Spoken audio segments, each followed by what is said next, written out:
Oh man, I love this song. Every time I hear it, I can remember where I was and who I was with. It reminds me of the time. Does this sound familiar? Music is like a scent. It can instantly transport you to another time and place. I ask my guests to dish about their song with the memories that go with it. I'm your host, Tiffany Mason. I have a passion for music and a curiosity about how a song affects someone and why. Turn up your radio and let's explore Memories with a Beat.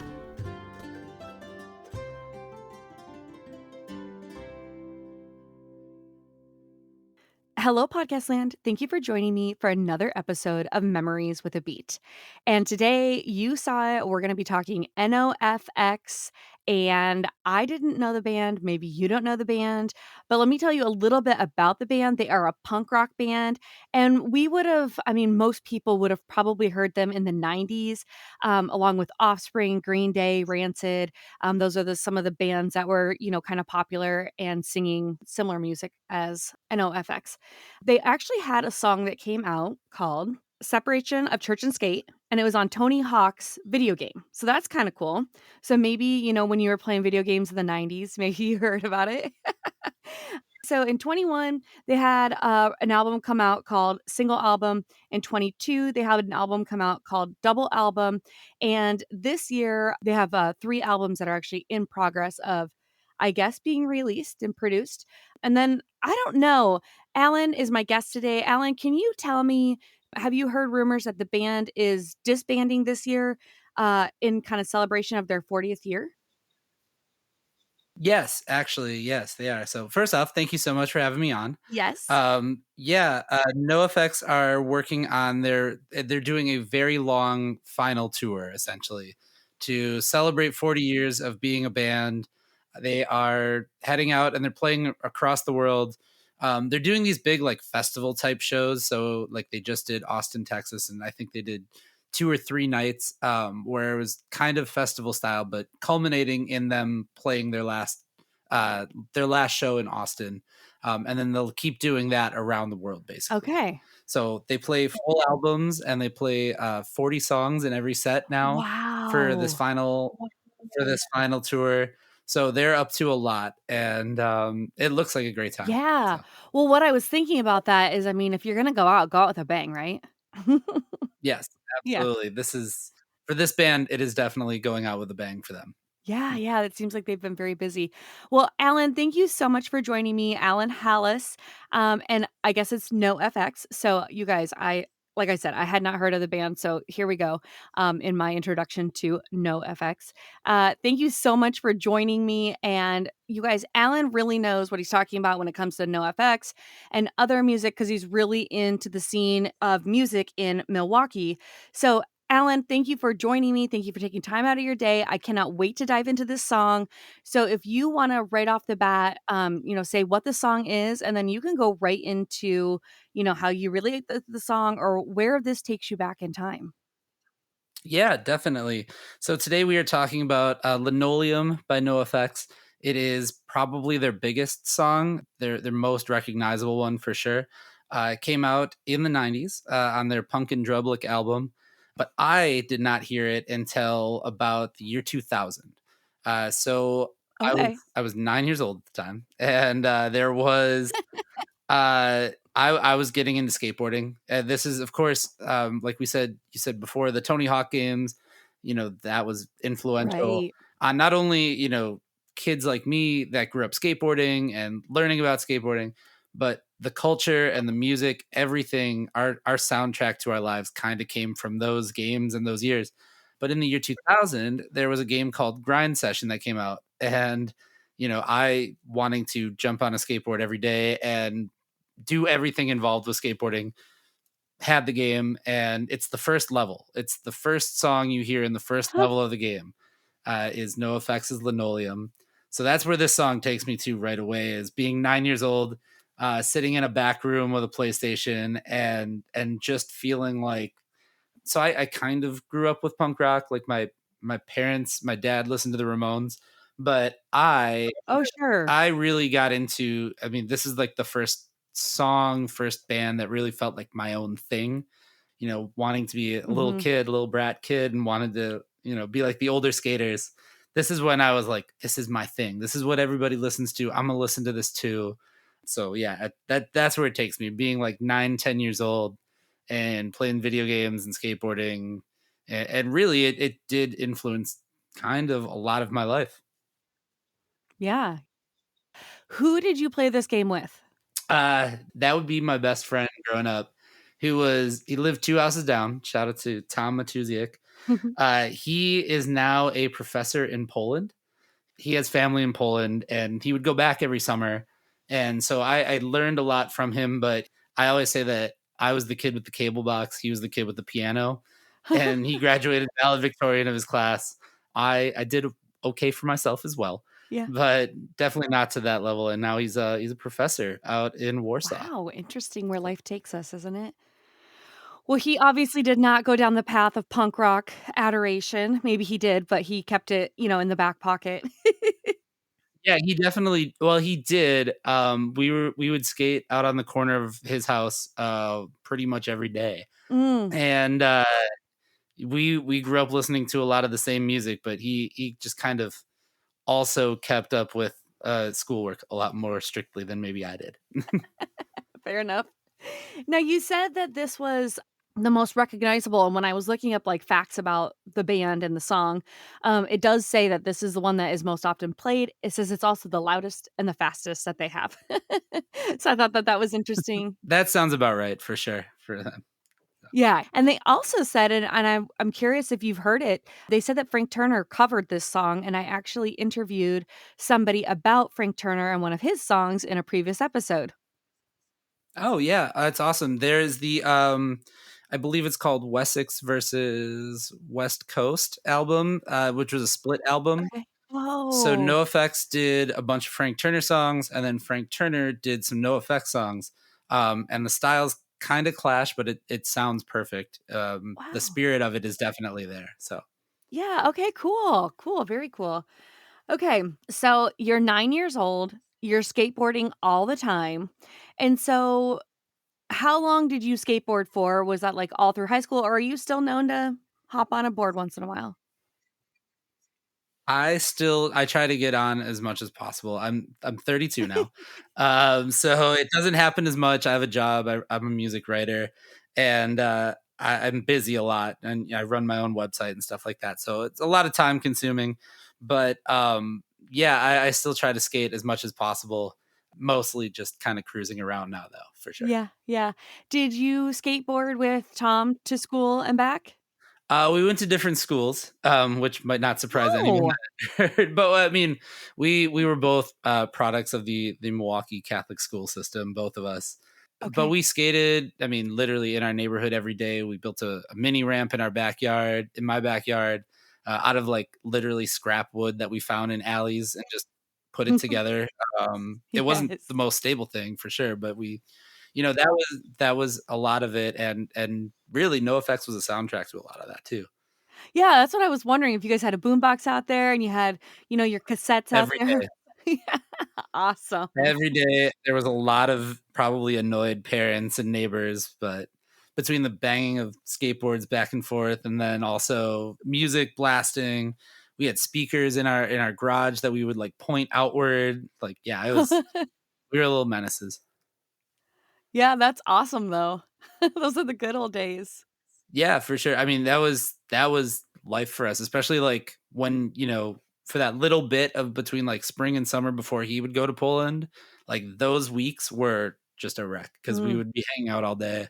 So plenty of shenanigans. So Yeah, and no cell phones to A, record, like, epic jumps and whatever, or B, epic fails. we had a little handy cam. So I that was part of it. I Oh. ran around at one point I had my dad's old VHS camcorder that weighed like 50 pounds, it felt like. It was huge, because it had a full-size tape in it, and then eventually I bought, my first handy cam when I was a kid, and this is, of course, like, Jackasses on TV at this Right. point, videos are very DIY, so we were, like, trying to make our own videos. So, yeah, there may or may not be footage of me trying to jump off of a roof at one point, so a garage roof. Yeah. It didn't go well. I really should point out my parents were around. They were there. They just didn't know that those things happened until like years later. Well, that's what I was gonna say. When kids are really little, when they're like about 1, there's like this suicide phase, like, don't don't kill yourself today. Like that's the role of the parents. And then it happens again when the kids turn like 12, 13. That's again like, don't kill yourself. Now you were 9, so you were ahead of the curve. But there is that other, especially boys, I suppose, there is that other time of your life where it's like, okay, you're doing a lot of really stupid stuff. Don't kill yourself. I know my boys came home with cuts and bloody noses and they were out at the dirt hills. And, that's also like a rite of passage to just being that age, right? I mean, Yeah, I think you at some point think that you're just invincible, or that you're gonna just bounce back up from everything, and for the most part, we did. But there were yeah. definitely times where we'd run in and have to quickly, bandage up a kid, or we'd be out and we have to quick get somebody home so we could get some bandages or some water on them from scrapes Yeah. And I and all. suppose there wasn't all the stress to, like, be in all these extracurricular activities after school, right? So, were you and Tom in any after school sports that deterred anything, or was this kind of your after school sport? Well, I played soccer growing up, and so there Okay. were still soccer practices. He played soccer as well. I ended up playing basketball like 7th and 8th grade, and then I think he was involved with something else. I don't know, something probably more academic. Um, like going into high school kind of years. But yeah, that was the after was always there was a little bit of time to Yeah. go skate in the backyard or whatever. We had one of those like motion lights, so there was a constant battle to try and keep that thing on, Oh. and then that would light the ramp up for the night. Oh my gosh, I can so picture that. That's hilarious, just trying to keep that light on. Yeah. Go over So there and wave your arms quick. yeah. What was your favorite tactic to get the light back on? Well, you could definitely just run past it with an arm up. That helped. Or you could just throw something at it, and that also helped a lot. So there was apparently some like pattern of like if you flip the switch like 3 times, it would stay on, but I could never remember it. Nobody ever knew. So we just threw stuff at Makes sense to me. it. Sounds like a solution from a 9-year-old. Yeah, absolutely. I mean, that continued well into our teens where we're just like, all right, well, Right. we're skating out here. Let's just throw something at it. Now, you said that, well, I read that also that you're a music writer. Do you write punk music? Does this music influence what you write now? So a little bit of everything, actually. I run a music website called Breaking and Entering, and we focus on a lot of independent music. So in Milwaukee specifically, so there's a lot of punk rock, there's a lot of indie rock, but there's also some hip hop. And to be very honest, like skateboarding and growing up with those games and stuff like that, that influenced. That was kind of my introduction to hip hop too, Mm, and definitely kind of influenced the stuff that I listened to later on in life. So I get to write about everything, which is really cool. And especially like paying attention to the Milwaukee music scene is great because there's such variety here and there's such great talent here. And it's, part of the reason I do stuff like going on podcasts and interviews is to talk about people and just be like, hey, something really cool is happening in Milwaukee. And that's, what we look to showcase. So yeah, punk rock is definitely a part of it. And I think it will always, influence whatever it is that I do. yeah. Oh, I was gonna comment on the fact that you said that they were independent music artists and you sponsor and spotlight a lot of independent music artists. And I thought it was interesting actually that NoFX was offered a deal, but they were like, "No, we wanna be able to stay true to ourselves." And so they stayed indie and they did not end up signing with a record label for that reason alone. Yeah, definitely. This was the era of like you got to remember like Green Day was huge. Green Day Mhm. blew up and was the biggest band in the world. The Offspring, who were like friends with NoFX, they blew up and were all over the place. So NoFX started their own label called Fat Records, which Yep. Fat Records. They were on Rancid's label Epitaph Records for a little bit. I might be mistaken. That might be Bad Religion's label, but they were on one of the other record labels that way, but never a major, even though they were offered major label money and they could be on MTV and all this stuff, which would have been great. But yeah, they just kind of forged their own path. And had their own label, and a lot of those bands ended up cycling back through Fat Records. So Well, also, maybe that's some of the success to their longevity too, is that they were always able to stay true to themselves. yeah, I think so. They're definitely not a band that compromises for anything, for good or Mhm. for bad. They get in trouble sometimes Yeah. for on stage things, but that's part of not having to listen to anybody, and that's part of being able Mhm. to kind of go their own route. Is there's nobody telling them no, so they do what they want. Yeah. Well, I think that their fans probably can relate to a lot of it too, that way it makes them more personable too. Yeah, I think authenticity is huge, especially in punk rock, Mhm. especially at that time, because if you did anything sort of sellout-ish, it was a death sentence for you at that time, you know? So, Yeah. being able to do that, I think they definitely gained not like a cult following, but like their own, core fan base was probably based on the fact that they didn't go the route of some of those other bands. Right, right. It sounds like, when they were, really getting popular, they were kinda like a stick it to the man kind of movement or vibe that they had with their attitude and music. Kind of, yeah. I would say a more sarcastic route of doing that sort of thing. It was never Yeah. like a very like that makes me think of like a band like Rage Against the Machine or something like that, where it's like a very in your face statement. Instead, NoFX is more of like a sarcastic way around it, and you're gonna get the message from it. Yeah, it's smart Yeah. to go around it that way. Yeah. Yeah, yeah.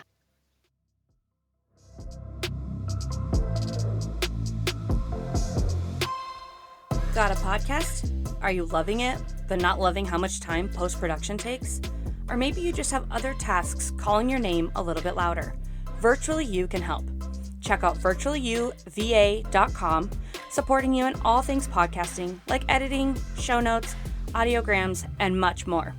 See the link in the show notes. They're waiting to give you back your time. And on that note, let's get back to the show.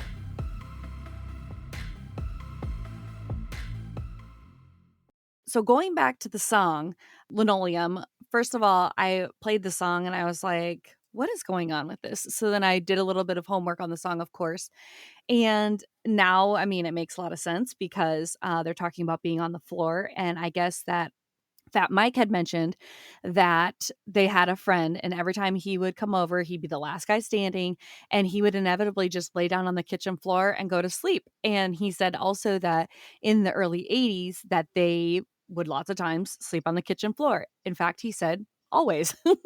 Yep. So, Yeah. I guess it makes sense that they make a song about it, but are there some lyrics in the song that you relate to, or is it just that feeling of just being young and skateboarding and having a good time with your friend?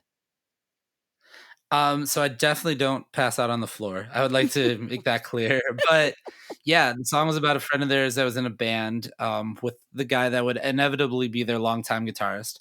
Oh, interesting, I didn't know that. Yeah, so he would pass out on the floor whenever they would hang out and party. Um, as far as lyrics that relate to me, it's funny because at the time when I was a kid, obviously like 9 years old, I have no idea what's going on, right? No, yeah. I'm just like, this is a cool punk song. I like this, right? But then you listen to like you read it back, and if you read it, like some of it's also about like, well, possessions don't mean anything to him, and like it's about you know maybe I've got these few core things in my life that are constant and they're fine, and one of them might be sleeping on the linoleum floor, but one of them, it's still some sort of stability. And so later in life, it's kind of weird. Like you think about it, and you're like you don't need a ton of things, right? You need some Mhm, very small things that are core principles for you that you have, and you're going to stick by it. And it's stability for you, right? And, mhm. and so I guess I never thought I would relate to that song as well as much as I did, but in later years when you read it, you're like, it's not wrong. I mean, Yeah. when it comes down to it, you don't need much. So Yeah, yeah. Well, I like too that, in one of the band interviews, they said that they favor that song or whatever because the first line does say you don't need many possessions, and that's kind of, their whole shtick or whatever is that they believe that you don't need much, just to be happy. So I thought that was pretty cool and gained a lot of respect from me for them, as far as writing a song about sleeping on the linoleum floor. Right. Well, I'm Yeah. sure that there are other factors that lead you to the linoleum floor, Oh, I'm sure. but, yeah, you don't really need a whole lot in life to kind of live a fulfilling or happy life. It's just whatever keeps you comfortable and keeps you stable. So, Yeah, yeah. No, I completely agree with that. I wanna ask you just one thing really quick because you said that, you cover, like, local bands and you like to talk about, like, up and coming. So, what in the Milwaukee area, who is somebody that we should have our eye on, or who is somebody that you really like to listen to music by? And then maybe follow that up with what are these venues that you're going to that like the vibe, and then they usually have pretty good music acts? yeah, absolutely. So there is a lot happening in the Milwaukee music scene from a few different fronts, especially Okay. this next wave of artists that are really coming out. So what I think kind of happened is, COVID hit, and a lot of these bands that were playing house shows when they were, 18, 19 are now turned 21 and can play venues, but there's like an avalanche of new music happening in Oh. Milwaukee right now. So the East Side scene, there's a college there, UW Milwaukee, and a lot of kids came out of like playing house shows in that area. So there's a band called Mhm. Diet Light. There's a band by the singer songwriter called Social Sig. There's a band called Bug Moment. I'm just hitting the tip of the iceberg because all of these bands are hitting really, they're starting to kind of gain some steam within the last couple of years here in Milwaukee. Like they're going to go Cool. play a 700 person venue this summer, and those three bands and I believe there's one other one on there, Fellow Kinsmen as well. All bands that Mm. have gained traction on the east side. So that's happening on the rock side of things. On the hip hop side of things, there's this really young group of it's a videographer, and then he has a bunch of different artists that they've signed, and they're called Run Along Forever. They're really Mm. exciting right now because their name comes from being told to be the kids to just go run along and play for forever. So they were kind of disregarded, and now like they have this huge movement between all of them. Like they make really top notch videos, and they're making music that is young and energetic and really kind of carefree, much Yeah. like the spirit of punk rock, but it's hip hop. Those kids are going to do something pretty huge, I think, for sure. Very cool. There's a lot of things happening in this town that, I just think if people really tapped into it, they'd find something special Yeah, here. where what venue would you send them to? Oh, absolutely. I would send them to the Cactus Club in Bayview. It's about 5 minutes from my house. And it's owned by Kelsey Kaufman, who was a longtime like talent booker and then bartender there, and she eventually bought the place out. They've transformed Mm. it from being like a just alternative rock club to a place that is now like a community space. Like they have shows that are all ages shows, which was a hard thing to get in Milwaukee for a long time. Mm. So she actually like helped change the law to make their venue an all ages venue.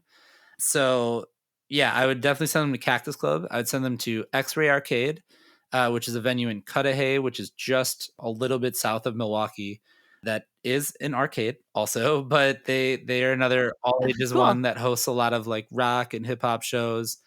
The Miramar Theater, Lindemans, all of River West has so many different venues there, but Cactus Club and X-Ray Arcade for sure first. Okay, awesome. Well, if you are in the Milwaukee area, you might wanna rewind that 30 seconds and listen to all those, or rewind it a whole minute maybe, and write those down and check out some, new happening, exciting music in some new fun venues maybe you have not been to. One last question for you, Alan. When you used to buy CDs and cassettes, when you would pull the leaflet out, would you have to learn all the lyrics, or were you just all about the music and you just wanted to hear the music? I was weird in the sense that I was like, I read the lyrics for sure. And I'm actually staring at my collection of CDs from back then is literally like right on the other side of this room. But I would pull it out. I'd read lyrics. I would read the producer credits. So like for a little bit, I produced hip hop. So I wanted to know like Oh. who made, some of the songs on there. But yeah, I was into like, the booklet and the liner notes and wanting to know like more about the bands from that. And it was the internet was not as robust then. Like, you could learn things, but it was not what it is now, obviously. Mm, So yeah, that's how you learned about a lot of bands, yeah. was still through CDs and liner notes and getting your hands on whatever you could that was related to that band. Yeah, I think that's so interesting. I had another songwriter on, and they said the same thing, that when they would pull the leaflet out, they always wanted to know who produced it and the liner notes and to just learn more about the band and who was doing what. And he was quite a bit younger, so I'm surprised that, like you were saying, the internet not as robust then. So it surprises me, but that's still what he said that he likes when he gets something, a physical product, he'll pull it out and he'll look at that first. So very Mhm. interesting. I never thought of that before. Yeah, it's fun. I mean, it's funny because like now you have Spotify and now Yeah. they're just adding lyrics and things like that and streaming services. You don't know. Like, I had read that one of the last big hip hop albums to come out, even though I don't necessarily agree with everything Kanye West has done, he had like 100 people work on one of his last albums. So like Mm, back then that would have been, a 3-page booklet of just one song, who was right. working on what. So, but you don't get to learn that anymore, and it's kind of a shame. So hopefully, streaming services get with it and get the producers credit out there too. Yeah. Well, I don't know if they do producer credit, but when I was watching the lyrics scroll by on Apple Music, it does say who the song was written by at the end of the NoFX song that I checked out from you. So, if that gives you any comfort, but I do agree that the production, it's nice to have that because I'm a podcast producer, so I want the credit too. I get it. Yeah, exactly. Yeah, yeah.